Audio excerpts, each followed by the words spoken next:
नमस्कार।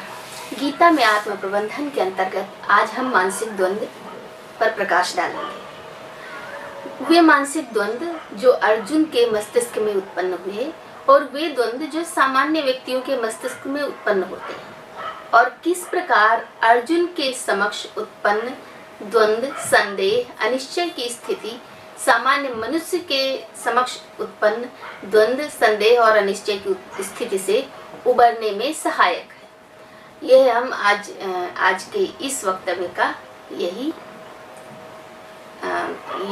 उद्देश्य है। मानसिक द्वंद्व की यदि बात करें तो जब हम निर्णय नहीं ले पाते, जब हमारे समक्ष दो या दो से अधिक ऐसे विकल्प रहते हैं जिसमें हम ये नहीं निश्चित कर पाते कि कौन से विकल्प का हमें चयन करना है, कौन हमारे लिए उचित है, कौन सा अनुचित है। हम जब वह निर्णय नहीं कर पाते किस मार्ग पर जाना हमारे लिए अच्छा है, किस मार्ग पर जाना हमारे लिए अच्छा नहीं है, इस स्थिति को मानसिक द्वंद्व कहते हैं। मानसिक द्वंद्व इसलिए कहते हैं क्योंकि हमारे मन के द्वारा उत्पन्न की गई स्थितियां हैं। हम ऐसा सोचते विचारते हैं और अनेक बार कुछ भी उत्तर न पाने के कारण स्वयं को किंकर्तव्य मूढ़ जैसा अनुभव करते हैं।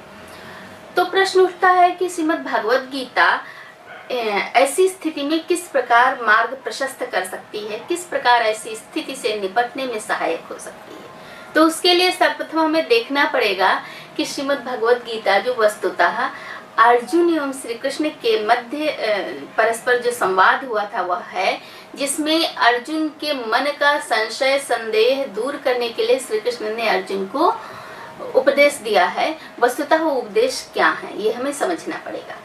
तो पर उससे पहले हमें समझना पड़ेगा कि मानसिक द्वंद्व किस प्रकार होते हैं, क्या हैं। हमें अर्जुन के मन में उत्पन्न हुए उन ऊहापोह परक विचारों को देखना होगा जिससे प्रवृत्त होकर, जिसके कारण अर्जुन ने श्री कृष्ण को अपने मन की स्थिति बताई और उनसे प्रश्न किया।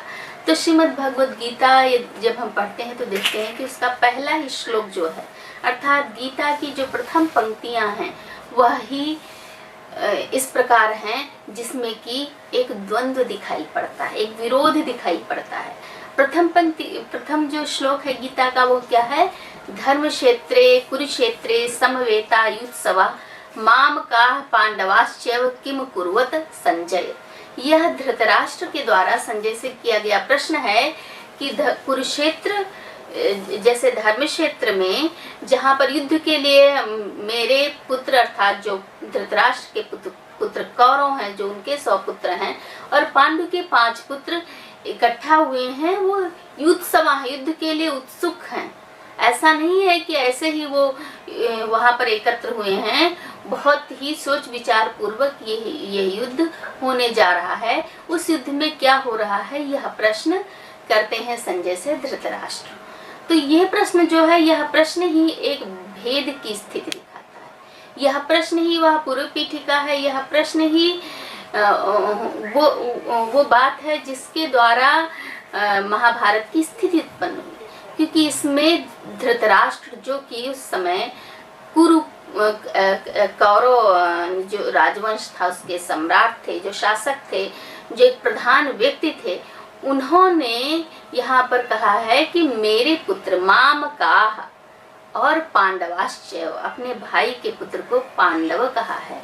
तो यह जो उनका केवल शब्द मात्र नहीं है, जब हम कुछ अभिव्यक्त करते हैं, कुछ बोलते हैं तो शब्द नहीं होते, उस शब्द में ध्वनि भी होती है, उसमें अनंत अर्थ भी होते हैं। तो यह वह अर्थ है जिसके माध्यम से पता चलता है कि किस प्रकार एक भेद बुद्धि, किस प्रकार अपने और अपने भाई के पुत्रों में जो पार्थक्य है, अपने और अपने भाई के पुत्रों को अलग अलग देखने की जो दृष्टि है वह धृतराष्ट्र की थी।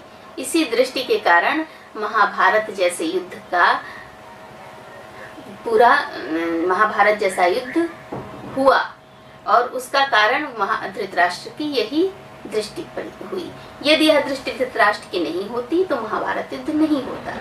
फिर अर्जुन जब महाभारत के युद्ध में देखते हैं कि उनके सामने बड़े बड़े महारथी हैं, उन्होंने कहा धार्त राष्ट्राः, अर्थात धृतराष्ट्र में ते अवस्थिताः प्रमुखे धार्त राष्ट्राः, ते अवस्थिताः प्रमुखे धार्तराष्ट्राः, अर्थात उन्होंने कहा कि श्री कृष्ण से कहा कि वो हमारे सामने धृतराष्ट्र की तरफ से जो प्रमुख लोग हैं वो उपस्थित हैं, स्थित हैं, हम उनसे युद्ध कैसे करेंगे। वे प्रमुख लोग कोई सामान्य व्यक्ति नहीं थे, वे प्रमुख व्यक्ति वो थे जिन्होंने जिनके देख रेख में, जिनके निर्देशन में, जिनकी छत्र छाया में पांडवों का लालन पालन हुआ था, शिक्षा दीक्षा हुई थी। तो जिनके मध्य आप पले बढ़े हैं, जिनका आपका स्नेह रहा है, जिन्होंने आपको शिक्षा प्रदान की है, ऐसे गुरु हैं, ऐसे परिवार के श्रेष्ठ जन हैं, तो उनको सामने युद्ध के लिए आमने सामने आप विचार कीजिए कि उनसे युद्ध हो रहा है, संघर्ष हो रहा है, लड़ाई हो रही है। ऐसे में कैसे मन नहीं विचलित होगा। तो अर्जुन का मन विचलित हो गया। तो उन्होंने कहा कि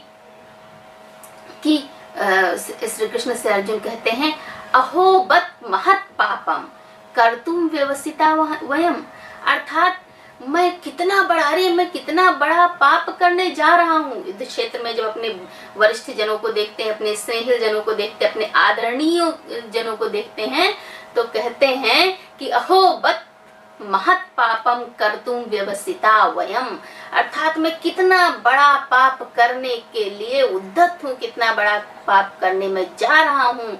यद राज्य सुख लोभेन हंतुम स्वजनम उद्यता, यद राज्य सुख लोभेन हंतुम स्वजनम उद्यता, कि मैं राज्य सुख के लोभ के लिए अपने लोगों को ही, स्वजन अर्थात अपने ही लोगों को मारने के लिए उद्यत हो गया हूँ।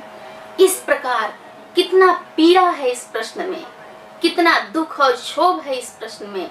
ऐसा प्रश्न करते हैं श्री कृष्ण से अर्जुन कि मैं कितना बड़ा पाप कर रहा हूँ कि अपनों को ही मैं राज्य के लिए मार रहा हूँ, राज्य के लोभ के लिए अपनों का ही मैं वध करूंगा युद्ध में। ये बहुत बड़ा पाप है, ये मुझसे नहीं होगा।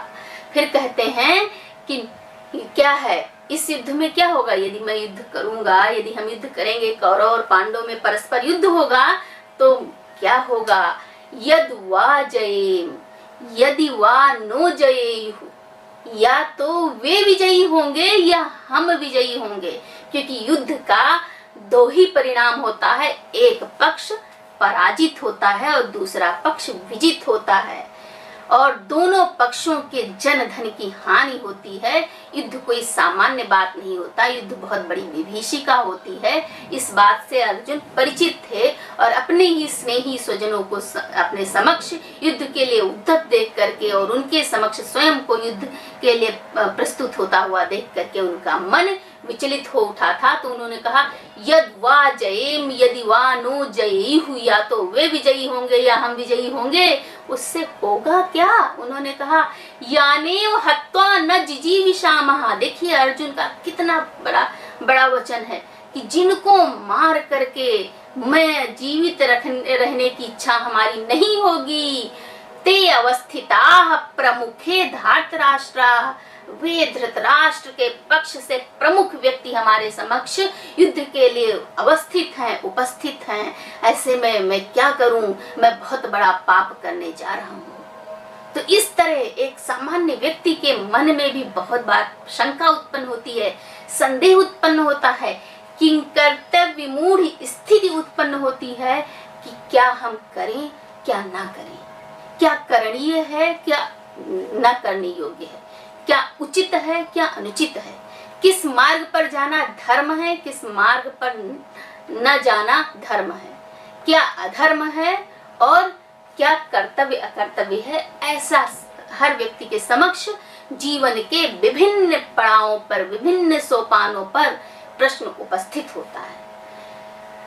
ऐसे निर्णय लेने पड़ते हैं जो कठोर होते हैं, परंतु जो सत्य होते हैं, सत्य को प्रतिष्ठित करने वाले होते हैं और धर्म के साथ होते हैं। जब व्यक्ति ऐसा निर्णय नहीं लेता तो बहुत बड़ा उसे उसका परिणाम भुगतना पड़ता है और वह विध्वंस करने का कारण बनता है, बहुत बड़े विध्वंस का कारण बनता है। इसलिए निर्णय बहुत महत्वपूर्ण है। निर्णय लेने में सबसे अधिक जो महत्वपूर्ण होती है वो विवेक बुद्धि होती है। उसका जागरण भी महत्वपूर्ण है, क्योंकि उसके द्वारा ही व्यक्ति उचित अनुचित और कार्य अकार्य का निर्णय ले सकता है। तो जीवन में इस प्रकार का द्वंद्व एक सामान्य व्यक्ति से लेकर के समाज के विशिष्ट व्यक्ति तक हर व्यक्ति के मन और मस्तिष्क में उपस्थित होता है, तब उसको प्रश्नों का समाधान नहीं मिलता। वह समाधान के लिए उसी प्रकार व्याकुल होता है जिस प्रकार अपने मन में यह द्वंद्व उत्पन्न होने, यह विचार उत्पन्न होने से, इस प्रकार का विचारात्मक संघर्ष उत्पन्न होने से अर्जुन श्री कृष्ण के तरफ प्रवृत्त हुए थे और अपने मन की बात बताई थी कि मैं उसमें क्या करूं, ऐसी स्थिति है, क्या उचित है। और देखिए उन्होंने जो कहा, यद राज्य सुख लोभी, कि राज के सुख लोभ के लिए मैं अपने स्वार्थ के लिए ऐसा कर रहा हूँ। यहाँ पर वो इतना भावुक हो गए, अपने लोगों को देख करके उनके हृदय की पीड़ा इतनी बढ़ गई कि उन्होंने स्वयं को, पांडु को, जो इतने दिन जिन्होंने इतने संघर्ष किए, उनको राज्य सुख लोभ उन्हें लग रहा है कि जो ये युद्ध हो रहा है ये राज्य सुख के लोभ के लिए है, अर्थात किसी स्वार्थ के लिए है कि हमें राज्य मिल जाएगा, जबकि ऐसा नहीं है। उन्होंने केवल 5 गांव मांगे थे, बहुत बड़ा साम्राज्य नहीं मांगा था, वह अधिकार भी उन्हें नहीं मिला था, इसलिए युद्ध करना पड़ा। इसीलिए महाभारत को अधिकार का महाकाव्य कहते हैं, वहां पग पग पर अधिकार की बात होती है। तो फिर क्या कहते हैं इस पर, देखिए इस तरह का मानसिक द्वंद्व जब अर्जुन के समक्ष उपस्थित हुआ तो श्री कृष्ण ने क्या कहा, उन्होंने कहा किम कर्म किम अकर्मेति, अर्थात क्या कर्म है और क्या अकर्म है, अर्थात क्या करना चाहिए क्या नहीं करना चाहिए, क्या करना धर्म है क्या करना अधर्म है। कवयो अप्यत्र मोहिता, कवि, यहाँ पर कवि कहा। अब कवि कौन है, कवि एक जो कविता करता है वो कवि है, जो कविता का लेखक रचयिता होता है, परंतु यहाँ कवि से तात्पर्य है विद्वान व्यक्ति, जो समस्त शास्त्रों के ज्ञाता है, बड़े बड़े विद्वान है। अपि अत्र, वे भी यहाँ पर मोहिता, मोहित हो जाते हैं।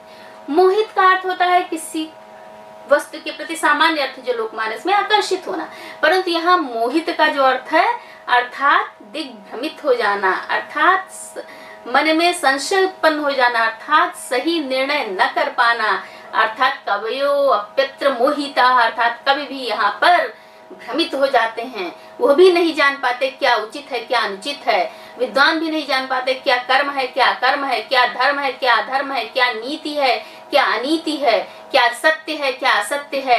ऐसा निर्णय अनेक बार विद्वान से विद्वान व्यक्ति भी नहीं कर पाते। जब उनके समक्ष ऐसे निर्णय का अवसर आता है और जब उनके समक्ष इस प्रकार की संदेह की स्थिति, संशय की स्थिति, भ्रम की स्थिति आती है तो वो भ्रम का निवारण नहीं कर पाते, उचित अनुचित में अंतर नहीं कर पाते। तो क्या कह रहे हैं, फिर कह रहे हैं श्री कृष्ण, तत्ते कर्म प्रवक्ष्यामि यज्ञात्वा मोक्ष से अशुभात्। तो कह रहे हैं फिर मैं उन कर्मों को बताऊंगा। अर्जुन से श्री कृष्ण कह रहे हैं कि इसमें तो विद्वान लोग भी बहुत भ्रमित हो जाते हैं, उनके मन में भी संदेह उत्पन्न हो जाता है, वो भी गलत निर्णय एक बार ले लेते हैं, पर मैं बता रहा हूँ उन कर्मों को कहूंगा, उन बातों को कहूंगा जिसको जान करके, जिनके ज्ञान पूर्वक मोक्ष से अशुभात, अर्थात अशुभ कर्मों से मुक्ति मिलती है। अर्थात व्यक्ति शुभ कर्म, व्यक्ति नीति का कर्म, व्यक्ति सत्य का कर्म, व्यक्ति धर्म का कर्म करता है, अर्थात वो कार्य करता है जो धर्म परक है, जो सत्य परक है, जो नीति परक है, जो सभी के लिए कल्याणकारी है, ऐसे कार्यों में प्रवृत्त होता है। उस बात को मैं कहूंगा, अर्थात श्री कृष्ण कहेंगे, उन्होंने ऐसा कहा अर्जुन से। अर्थात अर्जुन के इन मानसिक द्वंद्वों को दूर करने के लिए उन्होंने कहा, देखो अर्जुन, कोई बहुत बड़ी बात नहीं है जो तुम्हारे मन में, आपके मन में इस प्रकार का विचार आया, इस प्रकार का एक स्थिति आई, विचलन आया। यह साधारण से असाधारण और असाधारण व्यक्तियों के मस्तिष्क में भी आता है। सामान्य व्यक्ति के भी मस्तिष्क में इस प्रकार के द्वंद्व की स्थिति आती है, इस प्रकार के संदेह की स्थिति आती है, और विद्वान से विद्वान व्यक्ति के जीवन में भी जब ऐसा समय आता है, ऐसा निर्णय की स्थिति आती है, ऐसी घड़ी आती है, तो उसका मन, उन विद्वानों का भी मन विचलित हो जाता है, वह भी निर्णय नहीं ले पाते, उनके मन में भी संदेह और भ्रम उत्पन्न हो जाता है, और वो भी चाहते हैं कि कहीं से हमें उत्तर मिले कि क्या उचित है क्या अनुचित है, हम कैसे जाने, और इसमें वो भी विचार करते हैं। इसलिए ये इस प्रकार का कि द्वंद्व की स्थिति आना, इस प्रकार का मन में संघर्ष, मानसिक संघर्ष की स्थिति कोई बहुत बड़ी बात नहीं है। हर मस्तिष्क में मानसिक संघर्ष होता है और उस संघर्ष का जो अंत है वह अंत उचित निर्णय पूर्वक होता है। उस संघर्ष का अंत धर्म की स्थापना पूर्वक होता है। उस संघर्ष का अंत सत्य की स्थापना पूर्वक होता है, अर्थात जो ज्ञान है, ज्ञान के द्वारा होता है। और वो ज्ञान क्या? वो सत्य का ज्ञान, वो उचित मार्ग का ज्ञान, वो उचित व्यवहार का ज्ञान, वो क्या नीति है, इसका जो ज्ञान है, इस ज्ञान के उदय के द्वारा हर व्यक्ति के मानसिक संघर्ष का अंत होता है। तो उसी ज्ञान को बाद में इस गीता उपदेश के द्वारा श्री कृष्ण ने अर्जुन को दिया और उनके मन में उत्पन्न द्वंद्व को, उनके मन में जो संघर्ष हो रहा था कि क्या करें क्या ना करें, अपने वरिष्ठ जनों से, अपने गुरुजनों से, अपने आदरणीय जनों से, अपने श्रद्धेय व्यक्तियों से युद्ध करें न करें, क्या हम राज्य सुख के लोभ के लिए कर रहे हैं, सुख चाहते हैं। तो इस प्रकार के अनेक प्रश्नों का उत्तर, इस प्रकार के अनेक प्रश्नों का समाधान और ज्ञान का जो मार्ग है वह कृष्ण ने अर्जुन को बताया, जिसके बाद अर्जुन युद्ध के लिए प्रवृत्त हुए। उस महाभारत में, कुरुक्षेत्र में जो युद्ध हुआ उसके लिए प्रवृत्त होना धर्म था, उसके लिए उस युद्ध को करना उस समय सत्य की स्थापना थी, न्याय की स्थापना थी। क्योंकि अन्याय और अत्याचार जब बहुत अधिक बढ़ गया था, जब कोई विकल्प नहीं बचा था, तब महाभारत का युद्ध होना तय हुआ था। और उस युद्ध में जो धर्म की स्थापना वाला पक्ष है, अर्थात जो पांडव का पक्ष है, उसको युद्ध लड़ना ही था। तो इसी प्रकार हर व्यक्ति को अपनी जो स्थिति है, अपना जो कर्तव्य है, अपना जो दायित्व है, उसको ध्यान में रखते हुए उचित और अनुचित का निर्णय लेना होता है, जो केवल एक व्यक्ति के अपने ही कल्याण के लिए नहीं, अपितु समस्त व्यक्तियों के लोक के कल्याण के लिए हो, ऐसा लोक कल्याणकारी निर्णय लेना होता है, जो परिवार के कल्याण के लिए हो, समाज के कल्याण के लिए हो, जन जन के कल्याण के लिए हो।